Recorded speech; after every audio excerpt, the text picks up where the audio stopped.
The horrible terrorist attack in Lower Manhattan on Wednesday has so far left us with little useful information regarding the rampage and its perpetrator. But that hasn't stopped either the media or our politicians from indulging in rank speculation and collective guilt-mongering. Here's what we know so far. We know that 8 innocent people, including 5 from Argentina and 1 from Belgium, were tragically killed. We know that Saipov, the suspect in the attack, is a 29-year-old man who came to the United States from Uzbekistan in 2010, before ISIS existed. We know that the attacker mowed down his victims using a rented van. And we know that after leaving the vehicle, the suspect is reported to have yelled the words Allahu Akbar before being shot by a police officer. As of this writing, that's essentially all we know for certain, at least regarding the key operating details of this attack.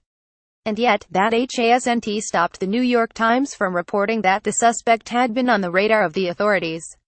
But that phrase is so vague that it's worthless, which is precisely the problem. The New York Times report continues by saying that a recent terrorism investigation resulted in charges against 5 men from Uzbekistan and 1 from Kazakhstan of providing material support to ISIS. Several of the men have pleaded guilty, but then explains that it was unclear whether Mr. Saipov was connected with that investigation.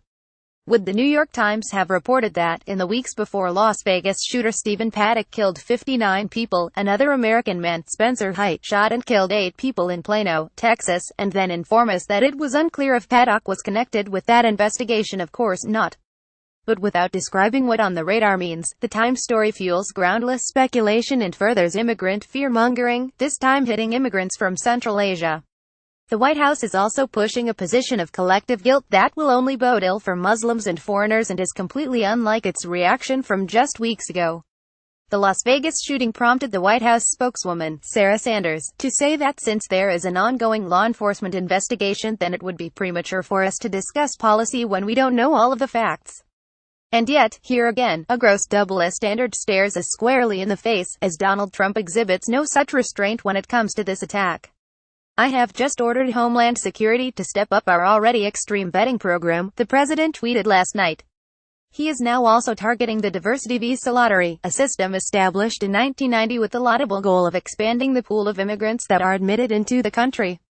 In their rush to connect this attack to international terrorism, journalists and politicians are missing a key fact. It takes no special training to run people over with a vehicle. You don't need to be a dangerous foreigner to buy fake weapons like a paint gun or a pellet gun. Anyone can shout Allahu Akbar. It's easy to say you claim allegiance to ISIS. In fact, claiming allegiance to ISIS is one way to take whatever violence you want to perpetrate and amplify its effects enormously. Everyone knows that attacks by Muslims, especially foreign-born Muslims, receive drastically more attention than the more prevalent attacks carried out by non-Muslims. One recent study found that terrorist attacks by Muslim perpetrators receive, on average, 449% more media coverage than those by non-Muslim perpetrators, leading Americans to have an exaggerated sense of that threat, according to the study's authors. In American culture today, terrorist attacks by Muslims are still reflexively seen as the expression of a problem shared by all Muslims worldwide, hence the knee-jerk demands that Muslims everywhere denounce all attacks by individual Muslims anywhere. Terrorist attacks by white Americans, by contrast, continue to be seen as individual psychological puzzles that are begging to be solved with sympathy and care.